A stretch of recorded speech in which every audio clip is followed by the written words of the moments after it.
Eran las 8 de la noche, cuando toqué la puerta de mi hija Claudia. Había manejado 2 horas bajo la lluvia para llegar a su casa porque mi nieta había tenido una crisis de pánico y nadie más podía cuidarla.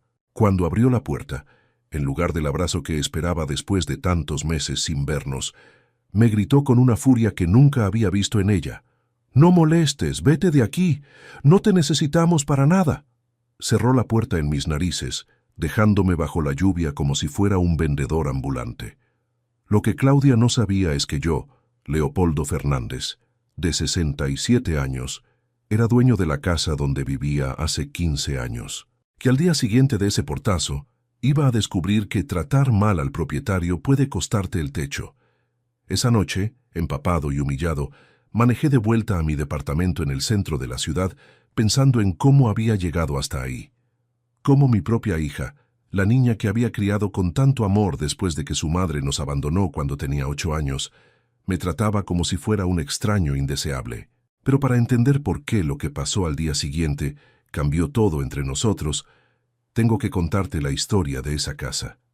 Una historia que comenzó 15 años atrás, cuando Claudia estaba pasando por el divorcio más doloroso de su vida. En ese momento, ella tenía 28 años, 2 hijas pequeñas y un exmarido que había desaparecido sin dejarle ni un peso para mantener a las chicas. Vivía en un departamento de 2 ambientes que ya no podía pagar, trabajando de secretaria en una oficina contable, ganando apenas lo suficiente para comer. Yo acababa de vender mi empresa de transporte de carga. Después de 30 años construyendo el negocio desde cero, había conseguido un comprador que me pagó una suma que me permitía jubilarme cómodamente y además tener dinero disponible para ayudar a mi familia. Cuando vi la situación desesperante de Claudia, tomé una decisión que cambió nuestras vidas. Le compré una casa, no cualquier casa. Una casa hermosa en un barrio residencial, con 3 habitaciones, jardín grande, garage para 2 autos.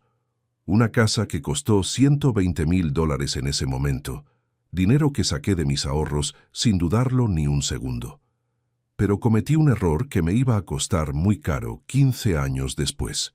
Para proteger a Claudia de futuros problemas económicos, puse la casa a mi nombre. Mi idea era que si algún día ella tenía deudas o problemas legales, nadie le pudiera tocar la casa donde vivía con mis nietas. Le expliqué que la casa era para ella y las niñas, que era su hogar para siempre, pero que por razones legales el título iba a quedar a mi nombre hasta que su situación económica se estabilizara. Claudia lloró de emoción cuando le entregué las llaves. Me abrazó, me agradeció, me prometió que nunca iba a olvidar lo que estaba haciendo por ella y por sus hijas. «Papá», me dijo entre lágrimas, «sos el mejor padre del mundo. No sé cómo voy a hacer para devolverte esto». «No me tenés que devolver nada», le respondí. «Solo quiero que seas feliz y que las niñas crezcan en un lugar estable». Durante los primeros años, todo funcionó perfectamente. Claudia se mudó a la casa nueva con Valentina y Esperanza, mis nietas de 6 y 4 años respectivamente. Las niñas estaban felices de tener sus propias habitaciones, de tener un patio donde jugar, de vivir en un barrio donde podían andar en bicicleta. Claudia consiguió un trabajo mejor, empezó a estudiar administración de empresas los fines de semana. Lentamente fue reconstruyendo su vida después del divorcio. Yo visitaba la casa todas las semanas. Almorzábamos los domingos. Festejábamos los cumpleaños de las niñas. Pasábamos las fiestas juntos como familia. Era la época más feliz que habíamos tenido desde que murió mi esposa cuando Claudia era adolescente. Pero a medida que fueron pasando los años, empezaron a cambiar algunas cosas. Claudia conoció a Gustavo cuando Valentina tenía 10 años. Un hombre divorciado, contador, que parecía una buena persona. Al principio me alegré de que mi hija hubiera encontrado a alguien que la quisiera y que fuera una figura paterna para mis nietas. Gustavo se mudó a la casa después de un año de noviazgo. No me consultaron si estaba de acuerdo, simplemente me informaron que iban a vivir juntos. En ese momento no dije nada, porque veía a Claudia feliz y porque las niñas se habían adaptado bien a Gustavo. Pero empecé a notar cambios sutiles en la dinámica familiar. Gustavo tenía opiniones muy firmes sobre cómo debía manejarse la casa. Quería cambiar la distribución de las habitaciones, quería remodelar la cocina, quería ampliar el garage, planes que discutía con Claudia como si fuera el dueño de la propiedad. Cuando yo venía de visita, Gustavo me saludaba cordialmente, pero había algo en su actitud que me hacía sentir como si fuera yo el invitado en una casa que había pagado yo. Un día, cuando las niñas tenían 12 y 10 años, Gustavo me planteó directamente un tema que me incomodó. «Leopoldo», me dijo, «Claudia y yo estamos pensando en casarnos. ¿No te parece que sería el momento adecuado para pasarle la casa a su nombre? Así ella puede sentir que realmente es su hogar». La pregunta me tomó por sorpresa. No porque fuera irrazonable, sino porque venía de Gustavo, no de Claudia. «¿Claudia te pidió que me hables de esto?», le pregunté. «No, pero los dos creemos que sería lo natural. Ella está establecida, tiene trabajo estable, ya no hay riesgo de que pierda la casa por problemas económicos». Le dije que iba a pensarlo, pero interiormente me molestó que Gustavo se sintiera con derecho a opinar sobre una propiedad que había comprado para mi hija, no para él. Cuando hablé del tema con Claudia, su respuesta me sorprendió. «Papá», me dijo, «Gustavo tiene razón. Después de todos estos años viviendo acá, me siento rara sabiendo que la casa no es mía. Cuando los vecinos me preguntan cosas sobre arreglos o mejoras, no sé qué responder porque técnicamente no soy la dueña». «Pero hija», le respondí, «vos sabés que la casa es tuya, solo está a mi nombre por protección legal». «Sí, pero eso era cuando estaba recién divorciada y sin plata. Ahora mi situación es diferente. Quiero ser la dueña real de mi casa». Tenía razón en parte. Su situación había mejorado considerablemente, pero algo en el timing de esa conversación me hizo dudar. «¿Por qué ahora, Claudia? ¿Pasó algo que me hizo perder tu confianza?» «No, papá, no perdiste mi confianza, pero Gustavo y yo queremos sentirnos dueños de nuestro hogar. Queremos hacer mejoras, ampliaciones, sin tener que consultarte todo». Ahí estaba el problema. Gustavo quería ser dueño de una casa que había pagado yo. Le dije a Claudia que necesitaba tiempo para pensarlo, que no era una decisión que podía tomar de un día para el otro. Pero en las semanas siguientes, la presión se intensificó. Gustavo empezó a hacer comentarios cada vez que me veían sobre lo raro que era que un padre mantuviera una propiedad a su nombre cuando su hija ya era adulta e independiente. «En mi familia», me decía, «cuando los padres les compran algo a los hijos, se los dan de verdad, no se quedan con los papeles como garantía». Comentarios que sonaban a crítica sobre mi forma de manejar la relación con mi hija. Claudia también empezó a mostrar impaciencia. Me preguntaba regularmente si había tomado la decisión, si había hablado con algún escribano, si tenía algún problema legal que estaba retrasando la transferencia. «Papá», me dijo un día, «no entiendo por qué lo pensás tanto. Es mi casa, la compraste para mí, solo falta hacer el papeleo». Solo falta hacer el papeleo. Como si regalar una propiedad de $120,000 fuera un trámite administrativo sin importancia. Finalmente, después de 2 meses de presión constante, accedí a transferir la casa a nombre de Claudia. Contratamos un escribano, hicimos todos los papeles, pagué los impuestos de transferencia. En una tarde Claudia se convirtió oficialmente en propietaria de la casa donde había vivido durante 5 años. El día que le entregué la escritura, me abrazó como cuando era niña. «Gracias, papá», me dijo. «Ahora sí puedo decir que esta es realmente mi casa». Palabras que en ese momento me llenaron de alegría, pero que años después iba a recordar con amargura.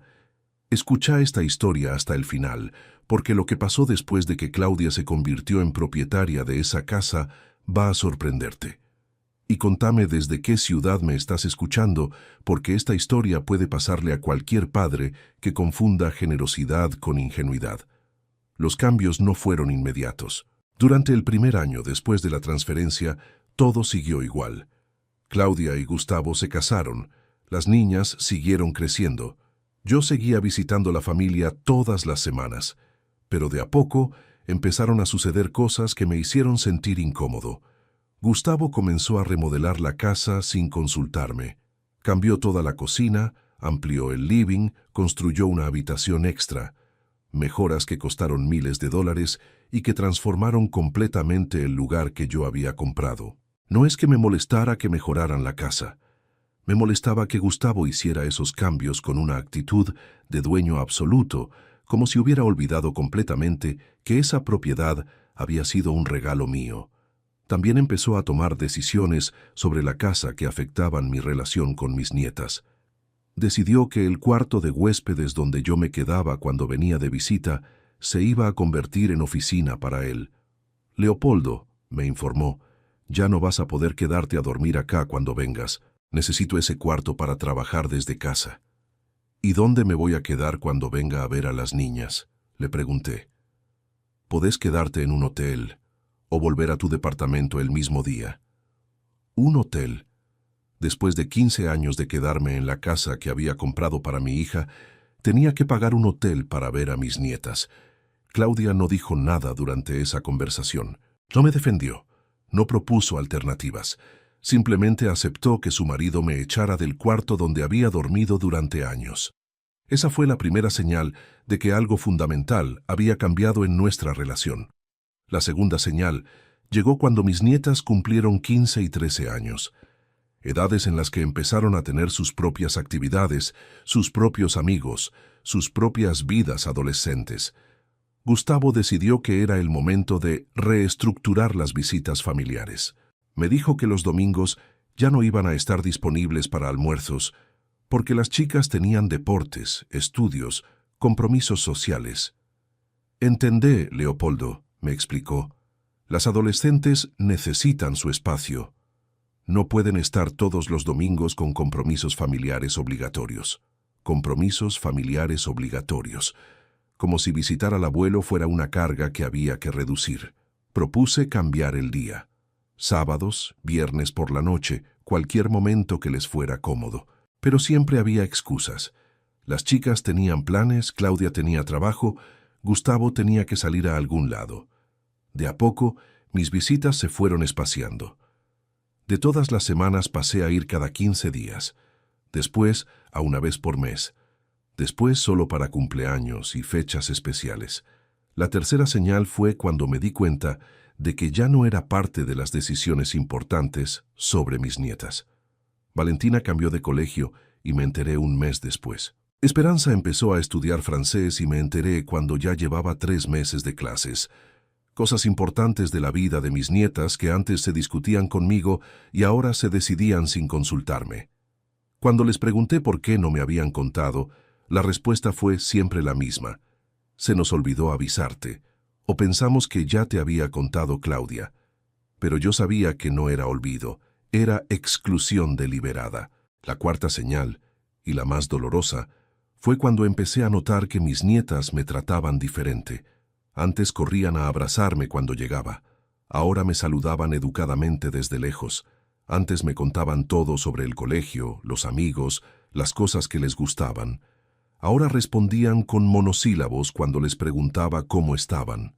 No era que me hubieran perdido el cariño, era que alguien las había condicionado a mantener distancia emocional conmigo. Un día, cuando Valentina tenía 17 años, le pregunté directamente si le pasaba algo conmigo. No, abuelo, me respondió. Todo bien. Entonces, ¿por qué siento que ya no hablamos como antes? Se quedó callada por un momento y después me dijo algo que me partió el corazón. Es que mamá dice que no tenemos que contarte todo, porque después vos querés opinar sobre nuestras vidas y generar conflictos.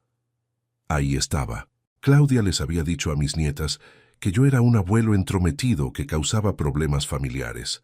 ¿Y vos qué pensás?, le pregunté. No sé, abuelo. Yo solo hago lo que me dice mamá. Esa conversación me confirmó que Gustavo había logrado su objetivo. Me había convertido en una visita molesta que había que tolerar por compromiso, no en el abuelo querido que había sido durante años. Durante los siguientes 2 años, la situación siguió empeorando. Mis visitas se redujeron a cumpleaños y Navidad. Mis nietas eran educadas pero distantes. Claudia me trataba con la frialdad que se usa con parientes lejanos, y Gustavo había conseguido lo que quería desde el principio, ser el único hombre importante en esa casa que yo había comprado. El punto de quiebre llegó hace 3 meses, cuando Esperanza tuvo una crisis de pánico severa durante un examen en el colegio. La tuvieron que llevar al hospital. Estuvo internada 2 días.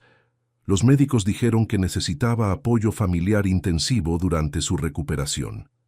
Claudia me llamó pidiendo ayuda, no porque me necesitara como padre, sino porque necesitaba a alguien que cuidara a Esperanza mientras ella trabajaba, y Gustavo viajaba por temas de su trabajo.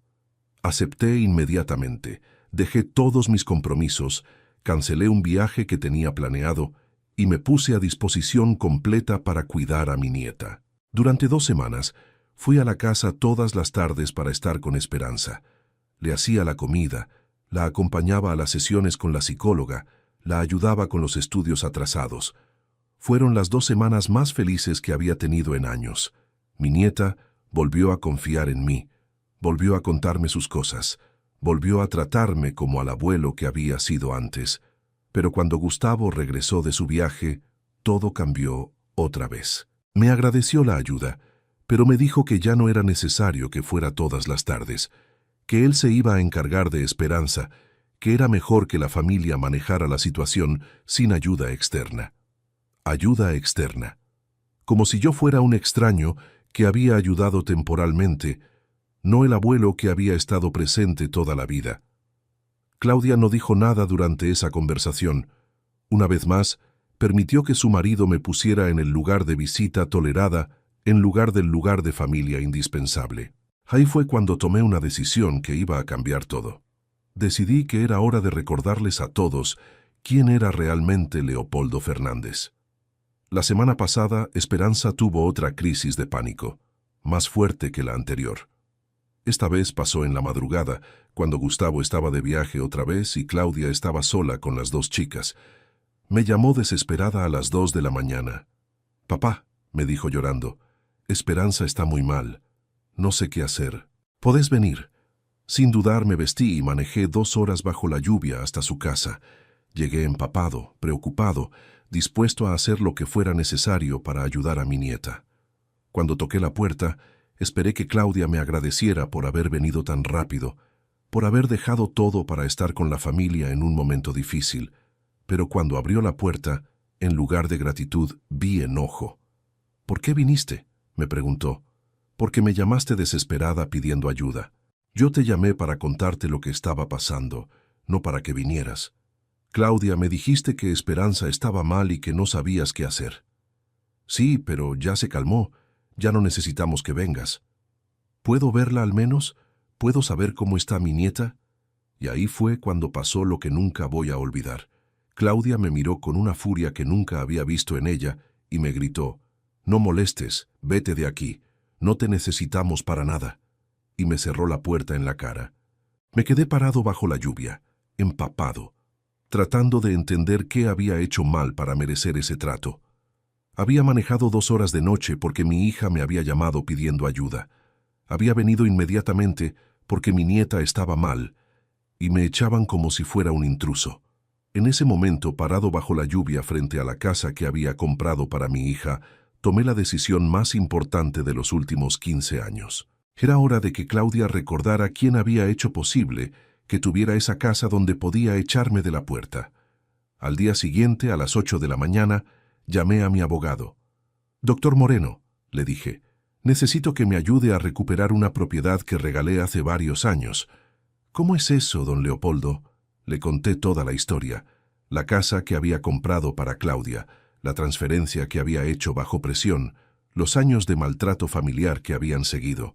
«Doctor», le dije, «quiero saber si hay alguna forma legal de demostrar que esa transferencia fue hecha bajo condiciones que ya no se cumplen». El doctor Moreno estudió todos los papeles que le llevé, los recibos de compra originales, los documentos de la transferencia, las pruebas de que había pagado todas las mejoras posteriores de la casa. «Don Leopoldo», me dijo después de revisar todo, «usted tiene un caso muy sólido.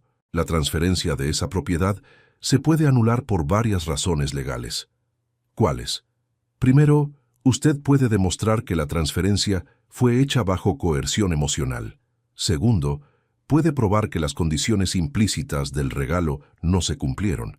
Tercero, puede argumentar revocación por ingratitud. ¿Qué significa revocación por ingratitud? La ley permite anular donaciones cuando el beneficiario trata mal al donante. Usted puede demostrar un patrón de maltrato familiar que justifica recuperar la propiedad. Esa misma tarde, iniciamos las acciones legales correspondientes. Claudia recibió la notificación judicial 3 días después, un papel donde se le informaba que su padre estaba pidiendo la anulación de la transferencia de propiedad por revocación de donación. Me llamó histérica. «Papá, ¿qué significa este papel que me llegó? ¿Me estás demandando?» «Te estoy recordando que esa casa fue un regalo que hice bajo ciertas condiciones que vos no cumpliste». «¿Qué condiciones?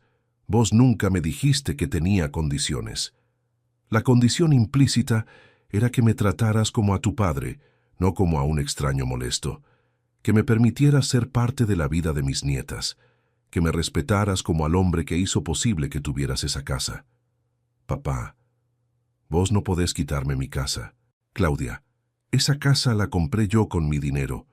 La puse a tu nombre como regalo, no como derecho adquirido, y los regalos se pueden revocar cuando la persona que los recibe es cruel con quien los dio». «Pero papá, tengo 2 hijas, no podés dejarlas sin casa». «Esas son mis nietas, no las tuyas exclusivamente, y durante años las alejaste de mí sistemáticamente». La conversación siguió durante 1 hora. Claudia lloró, me suplicó, me prometió que las cosas iban a cambiar, pero ya era demasiado tarde. Durante 15 años había tolerado que Gustavo me fuera sacando lentamente de la vida de mi familia. Había aceptado que me trataran como visita molesta en la casa que había pagado yo. Había permitido que alejaran a mis nietas de mí. Pero esa noche bajo la lluvia, cuando me gritó que no me necesitaban, Claudia cruzó una línea que no tenía vuelta atrás. El proceso judicial duró 2 meses. Claudia contrató un abogado que trató de argumentar que la transferencia había sido legítima y definitiva, que yo no podía reclamar una propiedad que había regalado voluntariamente, pero mi abogado presentó pruebas contundentes, testimonios de vecinos que confirmaban el maltrato familiar, registros de llamadas donde quedaba claro que solo me contactaban cuando necesitaban algo, pruebas de que había pagado todas las mejoras de la casa, incluso después de la transferencia. El juez falló a mi favor. Determinó que la donación se había hecho bajo condiciones implícitas que no se habían cumplido y que el patrón de maltrato familiar justificaba la revocación. Claudia tenía 60 días para desalojar la propiedad. La sentencia llegó en un sobre certificado un martes por la mañana. Esa misma tarde, Claudia estaba en la puerta de mi departamento. Venía con Valentina y Esperanza, las 3 llorando. «Papá», me dijo, «no podés hacernos esto. ¿Dónde vamos a vivir?» «En el mismo lugar donde iban a vivir cuando yo te conocí, viviendo en un departamento de 2 ambientes que no podías pagar». «Pero papá, las chicas ya están grandes. Tienen su colegio, sus amigas, su vida armada en ese barrio.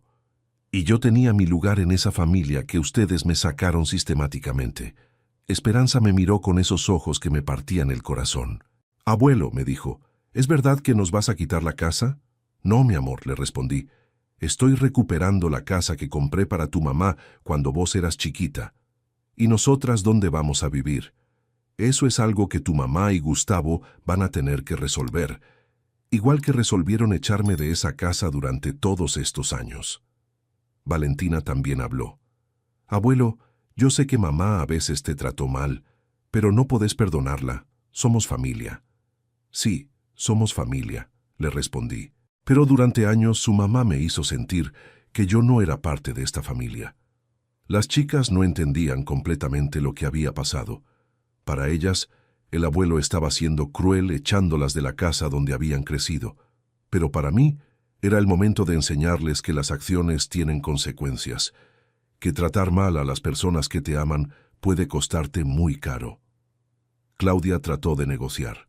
«Papá», me dijo, «¿qué querés que haga para arreglar esto? Voy a cambiar mi actitud, voy a incluirte más en nuestras vidas, pero no nos quites la casa». «Claudia, tuviste 15 años para incluirme en sus vidas. Tuviste miles de oportunidades para tratarme como a tu padre en lugar de como a una visita molesta. Pero papá, es mi casa. Hace 15 años que vivo ahí. No, es la casa que te compré para que vivieras ahí. Hay una diferencia. ¿Y ahora qué vas a hacer? ¿Vas a vivir solo en una casa de 3 habitaciones? Voy a vivir en la casa que compré con mi dinero, que mejoré con mi dinero, y donde fui tratado como un intruso durante años. El plazo de 60 días se cumplió la semana pasada. Claudia, Gustavo y mis nietas se mudaron a un apartamento de 2 habitaciones en un barrio más barato. Gustavo tuvo que vender su auto para poder pagar el depósito del alquiler. Yo me mudé a la casa que había comprado hace 15 años para mi hija. Camino por las habitaciones que antes ocupaban mis nietas y siento una mezcla de tristeza y alivio. Tristeza porque mi familia está fragmentada. Alivio porque finalmente dejé de ser tratado como un extraño en mi propia propiedad. Claudia no me ha llamado desde que se mudó. Mis nietas tampoco. Probablemente me odian por haberlas echado de la casa donde crecieron. Pero espero que algún día entiendan que lo que hice no fue crueldad. Fue la consecuencia natural de 15 años de maltrato familiar. Espero que entiendan que cuando tratas mal a alguien que te ama, cuando echas a patadas a alguien que sacrificó todo por tu bienestar, esa persona eventualmente va a poner límites, y a veces esos límites cuestan una casa. Ayer, mientras regaba el jardín que había plantado hace 15 años, recibí una llamada de Esperanza. «Abuelo», me dijo llorando, «te extraño mucho». «Yo también te extraño, mi amor. ¿Podemos venir a visitarte?» «Por supuesto que pueden venir a visitarme. Siempre van a ser bienvenidas en mi casa». «¿En tu casa?» «En la casa que compré para que su mamá tuviera un hogar, que ahora es mi hogar otra vez. Esta tarde vienen mis nietas a visitarme. Van a almorzar en la casa donde crecieron, que ahora es la casa de su abuelo». Tal vez con el tiempo Claudia entienda que lo que perdió no fue solo una casa. Fue la oportunidad de tener un padre que la apoyara incondicionalmente. Y tal vez mis nietas entiendan que el abuelo que las echó de su casa es el mismo abuelo que hizo posible que tuvieran esa casa durante 15 años. Si esta historia te hace reflexionar sobre cómo tratas a las personas que más te ayudaron en la vida, si te hace pensar en esos padres o familiares que tal vez das por sentado porque siempre estuvieron ahí para vos, entonces compartir mi experiencia valió la pena. Porque el amor familiar no es un recurso infinito. Los padres no están obligados a tolerar maltrato solo porque son padres, y la generosidad no es un permiso para la crueldad. Mi hija me gritó, «No molestes, vete de aquí», creyendo que podía echarme sin consecuencias. Descubrió que echar al dueño de tu casa puede costarte el techo. Esa fue la lección más cara de su vida, y también la más necesaria. Contame qué opinas de mi historia, y desde qué ciudad me estás escuchando. Porque aunque mi hija ya no me escuche desde su apartamento de alquiler, sé que en algún lugar hay padres que entienden lo que significa ser expulsado de una familia que vos mismo construiste. Al final del día, las casas se compran con dinero, pero los hogares se construyen con respeto. Y cuando el respeto desaparece, a veces es mejor quedarse con la casa y buscar el hogar en otro lado. Porque no hay nada más triste que sentirse extraño en la casa que pagaste para que otros fueran felices. Pero hay algo más que necesito contarte sobre los eventos que siguieron después de que Claudia y su familia se mudaran del apartamento. Algo que pasó que me hizo reflexionar profundamente sobre si había tomado la decisión correcta, y que me demostró que las consecuencias de nuestras acciones siempre van más allá de lo que imaginamos. 3 semanas después de que se cumpliera el plazo de desalojo, recibí una llamada inesperada. Era de la directora del Colegio de Esperanza. «Señor Fernández», me dijo, «soy la directora Mendoza del Instituto San Patricio. Necesito hablar con usted sobre su nieta Esperanza». Mi corazón se aceleró inmediatamente. «¿Qué pasó? ¿Está bien?» «Físicamente está bien, pero estamos muy preocupados por su estado emocional. Ha faltado a clases frecuentemente desde que se mudó. Sus notas han bajado considerablemente, y ayer tuvimos que llamar a su madre porque tuvo otra crisis de pánico durante un examen. La noticia me golpeó como un martillo. Mi decisión de recuperar la casa estaba afectando la salud mental de mi nieta». ¿Puedo ir a hablar con ustedes?, le pregunté. Por favor, venga mañana a primera hora. Necesitamos encontrar una solución para Esperanza antes de que su situación académica se vuelva irreversible. Esa noche no pude dormir. Caminé por la casa vacía, por las habitaciones que habían sido de mis nietas, preguntándome si mi sed de justicia había terminado lastimando a las personas que más quería proteger. Al día siguiente, llegué al colegio y me reuní con la directora, la psicopedagoga y la profesora principal de Esperanza. Señor Fernández, me explicó la psicopedagoga, Esperanza está atravesando lo que nosotros llamamos estrés por disrupción familiar. La mudanza forzosa, el cambio de barrio, la inestabilidad económica en su casa, todo eso está generando un impacto psicológico muy fuerte. ¿Qué puedo hacer para ayudarla?, les pregunté. Necesitamos que la familia encuentre estabilidad. Esperanza nos cuenta que extraña mucho su casa anterior, que no se adapta al nuevo apartamento, que siente que perdió todo lo que conocía. La directora agregó, también nos preocupa que Esperanza siente culpa por la situación familiar. De alguna manera, se siente responsable por lo que pasó entre usted y su hija. ¿Culpa? ¿Por qué? Porque todo empezó cuando ella tuvo la crisis de pánico y su madre lo llamó pidiendo ayuda. Esperanza cree que si ella no hubiera estado mal esa noche, usted no habría ido a la casa y no habría pasado la discusión que llevó al desalojo. Las palabras me atravesaron como dagas. Mi nieta de 15 años se culpaba por una decisión que había tomado yo como respuesta a años de maltrato familiar. Señor Fernández, continuó la psicopedagoga, entendemos que hay conflictos familiares complejos que escapan a nuestro ámbito, pero necesitamos que entienda que Esperanza está pagando un precio muy alto por esos conflictos. Salí del colegio devastado. Me subí al auto y manejé hasta la plaza donde había llevado a mis nietas cuando eran pequeñas. Me senté en el mismo banco donde habíamos alimentado palomas tantas tardes, donde había escuchado sus risas, donde había sido simplemente el abuelo que las quería sin complicaciones. Y por primera vez desde que había iniciado el proceso legal, me pregunté si había hecho lo correcto. ¿Era justo que mis nietas pagaran el precio de mi guerra con Claudia? ¿Era justo que Esperanza tuviera crisis de pánico porque su abuelo había reclamado una casa? ¿Era justo que Valentina perdiera la estabilidad de su último año de colegio por mis resentimientos acumulados? Esa tarde llamé al doctor Moreno, mi abogado. Doctor, le dije, quiero explorar la posibilidad de revertir el proceso. Quiero ver si puedo devolverles la casa.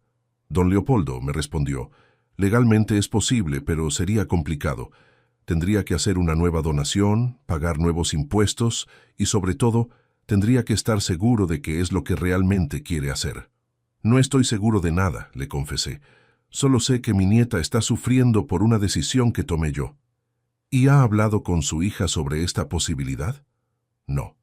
Claudia no me ha dirigido la palabra desde que se mudó. Tal vez sea hora de intentar una conversación. Esa misma noche marqué el número de Claudia. El teléfono sonó varias veces antes de que atendiera. ¿Qué querés, papá?, me dijo con una voz fría que me dolió. Quiero hablar con vos sobre Esperanza. ¿Qué pasa con Esperanza? Le conté sobre la llamada del colegio, sobre las crisis de pánico, sobre cómo se sentía culpable por la situación familiar. Sí, papá, me respondió con amargura. Mi hija está destruida. Está yendo al psicólogo 3 veces por semana. No puede dormir, no puede estudiar, llora todas las noches preguntando ¿cuándo podemos volver a casa? ¿A casa? A su casa, papá. A la casa donde creció, donde tiene sus recuerdos, donde se siente segura. La casa que vos nos quitaste. Sus palabras me confirmaron lo que ya sabía. Para mis nietas, la casa no había sido solo un lugar donde vivían. Había sido su hogar emocional. Claudia, le dije, estoy pensando en la posibilidad de devolverles la casa. El silencio del otro lado del teléfono duró casi 1 minuto. ¿Hablas en serio?, me preguntó finalmente. Hablo en serio, pero con condiciones. ¿Qué condiciones? Que reconozcas públicamente que esa casa fue un regalo mío, que me trates con el respeto que merezco como tu padre, que me incluyas en la vida de mis nietas como corresponde. Papá, que Gustavo entienda que en esa casa hay lugar para mí como abuelo y como la persona que la hizo posible, y que nunca más me vuelvan a tratar como un intruso molesto. Claudia empezó a llorar del otro lado del teléfono. Papá, me dijo entre sollozos, sé que me porté mal con vos, sé que no te traté como merecías, pero por favor, dale una oportunidad a las chicas de volver a su casa. No es por las chicas, Claudia, es por vos. ¿Estás dispuesta a cambiar realmente la forma en que me tratás? Sí, papá, te lo prometo. Las promesas se las has hecho antes, hija. Esta vez necesito algo más que promesas. ¿Qué necesitas? Necesito que entendás que recuperé esa casa no por venganza, sino porque me cansé de ser invisible en mi propia familia. Necesito que entendás que un padre también tiene dignidad. Lo entiendo, papá. ¿Lo entendés realmente? ¿O lo decís porque querés la casa de vuelta? La pregunta la dejó en silencio otra vez. Papá, me dijo finalmente, durante estos días sin la casa me di cuenta de muchas cosas. Me di cuenta de que había dado por sentado todo lo que hiciste por nosotras. Me di cuenta de que dejé que Gustavo te fuera sacando de nuestras vidas. Me di cuenta de que fui una hija malagradecida. ¿Y qué vas a hacer con esa información? Voy a pasar el resto de mi vida tratando de compensarte por los años que te traté mal. Era lo que necesitaba escuchar. No promesas vagas de cambio futuro, sino reconocimiento específico del daño causado y compromiso de reparación. Está bien, Claudia. Voy a devolverles la casa. ¿En serio, papá? En serio. Pero esta vez van a firmar un contrato donde se especifica que si vuelven a tratarme mal, la casa vuelve automáticamente a mi nombre. Sin juicios, sin apelaciones. Acepto cualquier condición, papá. Y Gustavo también tiene que aceptar, porque esta vez no voy a permitir que nadie me saque de la vida de mis nietas. 2 días después, toda la familia vino a mi casa para discutir los términos de la devolución de la propiedad. Claudia, Gustavo, Valentina y Esperanza se sentaron en el living de la casa que había sido suya hasta hace un mes. Gustavo se veía incómodo, avergonzado. Era la primera vez que lo veía sin esa actitud de dueño de casa que había tenido durante años. Leopoldo, me dijo, quiero pedirte disculpas por la forma en que te traté durante todos estos años. ¿Disculpas por qué específicamente?, le pregunté. Por haberte sacado lentamente de la vida de tu familia, por haber tomado decisiones sobre la casa como si fuera mía, por no haber valorado todo lo que hiciste por Claudia y las chicas. ¿Y qué va a cambiar ahora? Todo va a cambiar. Vas a tener tu cuarto de huéspedes de vuelta. Vas a ser consultado sobre todas las decisiones importantes que afecten a las chicas. Vas a ser tratado como el abuelo y suegro que mereces ser. Las palabras sonaban bien, pero yo había escuchado palabras bonitas antes. Gustavo, le dije, voy a ser muy claro con vos. Esta es la última oportunidad que les doy. Si vuelven a tratarme mal, si vuelven a excluirme, si vuelven a hacerme sentir como un intruso, no va a haber segunda oportunidad legal. Entiendo perfectamente. Esperanza y Valentina también hablaron. Abuelo, me dijo Esperanza, sé que mamá te trató mal y siento mucho que te hayas sentido excluido de nuestra familia. Mi amor, le respondí, vos no tenés nada que sentir. Los adultos cometimos errores, no vos. Pero igual quiero que sepas que te extrañé mucho cuando no venías a casa y que me alegra mucho que vamos a poder volver. Valentina, que ya tenía 18 años, fue más directa. Abuelo, me dijo, recién ahora entiendo todo lo que pasó durante estos años. Recién ahora entiendo que vos compraste esa casa para nosotras y que mamá y Gustavo no te trataron como correspondía. ¿Y cómo te sentís al saber eso? Me siento mal por no haberme dado cuenta antes. Me siento mal por haber sido parte del problema sin saberlo.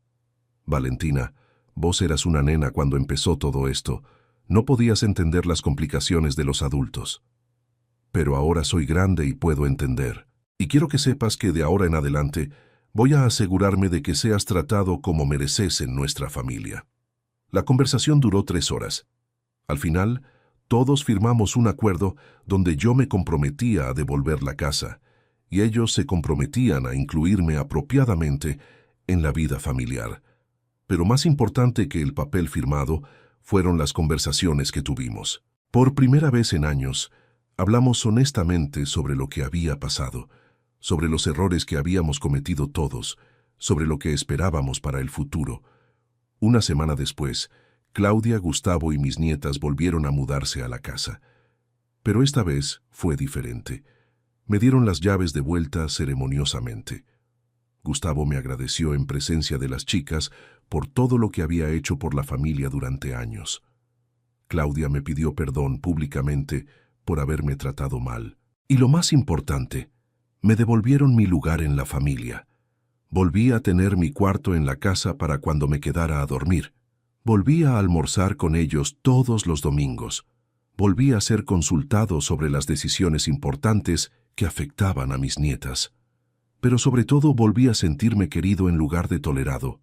Esperanza mejoró rápidamente una vez que volvió a la estabilidad de su casa. Sus crisis de pánico desaparecieron, sus notas subieron. Volvió a ser la adolescente alegre que había sido antes. Valentina empezó a contarme sobre sus planes para la universidad, sobre sus sueños profesionales, sobre las cosas que le importaban. Recuperamos la relación de abuelo y nieta que habíamos tenido cuando era más chica. Claudia cambió completamente su actitud conmigo. Empezó a llamarme regularmente para contarme cosas de su vida.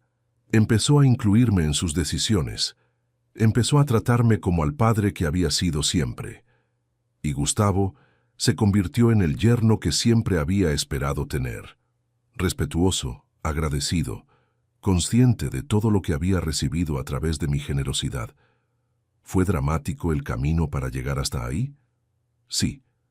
¿Fue necesario llegar al extremo de quitarles la casa para que entendieran el mensaje? Aparentemente sí. ¿Me arrepiento de haber tomado esa decisión?